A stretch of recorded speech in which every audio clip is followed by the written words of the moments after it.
Hello party people and welcome back to my channel. My name is Bryce Dellaripa. I'm a realtor with Berkshire Hathaway Home Services Elite in Utah. So today's video we're going to be talking about pricing strategy. More specifically, why you should not overprice your home and how it can have consequences on selling it. Now, first things first, if I were to sell something on Facebook Marketplace and I listed it at $300, but really people were only going to pay $100, right? I way overpriced it. But to me, it was very important. It was a very important item that I felt was very important to me. That's called intrinsic value, right? Market value is the amount of money that other people are willing to pay for your home or your item that you're selling. In this particular case, I felt that my item or my home was worth way more money than it was actually worth. So how do we not overprice our stuff?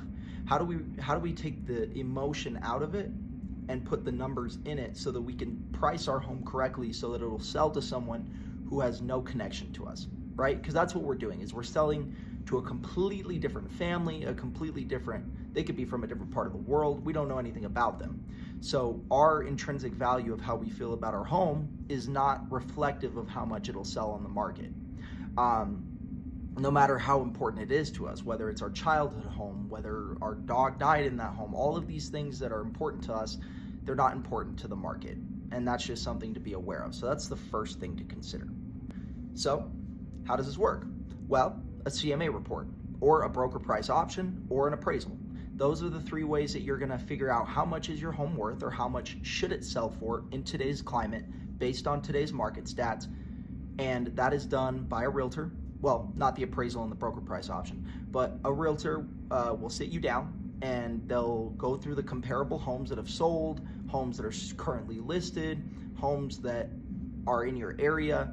They're called comps, comparable homes. So we're gonna compare those homes to your home, and that's how we're gonna come up with a price range, right? We don't dictate the price. You as the seller dictates the price, but remember the market dictates the price more. So it's a range. We have a low end of the spectrum, a high end of the spectrum, middle end, and then a high end.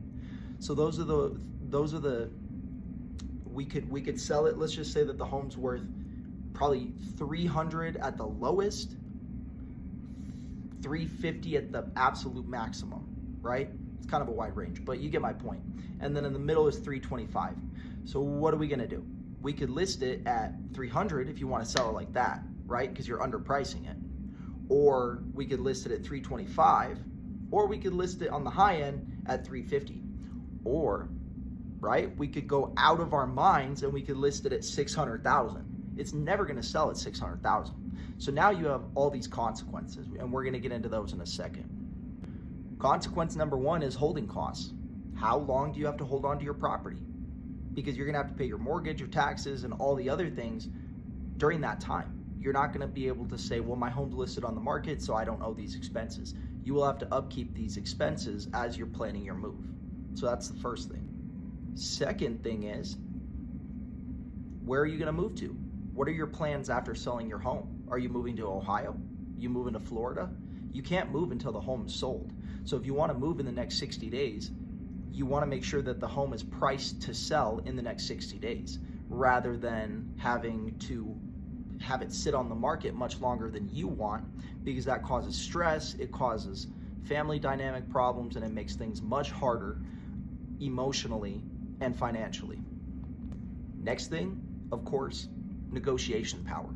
Your home sitting on the market for 274 days when you wanted to sell it in 60 days, that kind of indicates to a buyer that maybe they can get away with lowballing you a little bit. And the whole point of keeping it at a higher price so that you can get more money.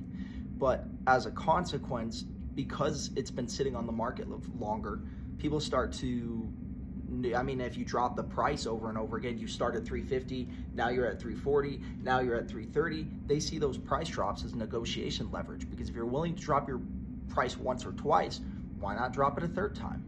So you might lose money in negotiation simply because people will say, we could take advantage of these people. They might be desperate, motivated sellers. In other words, in this case, desperate, because we priced it so badly the first time that we couldn't sell it, and then we got it stuck on the market.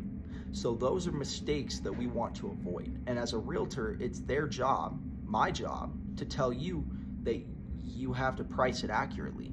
And if you're not willing to price it accurately, that's your choice.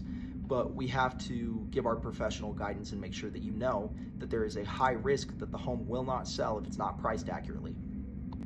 And the very last thing to consider is appraisal, okay? A home is, we can give our estimate through a CMA report, but the actual detailed, all-inclusive, comprehensive report is called an appraisal. And that will tell you what your home is actually worth. It's not done by me as a realtor because I'm not licensed to do it. It's not done by the seller. It's done by a third-party appraisal specialist, an appraiser, and they will come in and they will make sure that the home is accurately given a market value. So when a mortgage is involved, which is almost always, almost every home that you sell, there's going to be a mortgage. When a mortgage is involved, the appraisal is required because the banking institution or the lending institution that the buyer is receiving their funding and their money for, they're going to want to make sure that they're not lending $400,000 for an asset, the house, that's only worth $350,000. And then you're going to have to drop your price back down to earth anyway. So we wasted all that time on the market, but then the appraisal came back. Even if we did get someone to offer over market value, we would have to have that appraisal done in order to assess whether or not they could actually fund that home, because they might not have funding if they can't pass an appraisal. So these are the things to consider. If this was helpful, I would like for you to comment, like, share, subscribe, do whatever you need to do. Ask me a question. If you're selling a house, let me know. We'll get a price right. Have a good rest of your day, and I'll see you soon.